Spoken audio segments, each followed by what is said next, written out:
camera setup tuna han dor ha kan kal do na alu chop kan siam ni lo alu chop ni lo oyam lo enge ka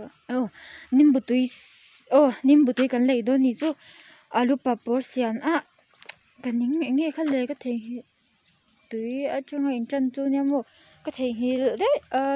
ni lo pani puri kan siam do na chu atui thur tur thak thur tak tu khama pani puri kan lei do ni chu dot te nen ui ka soi kwal do ui ka chung swal vek dang ok vek ui nge ni ti dan taka siam lo mi tu lo ama hi tong thim lo sim di jwani khianga mi lo klang ti ka lo siam mo in ti chung swal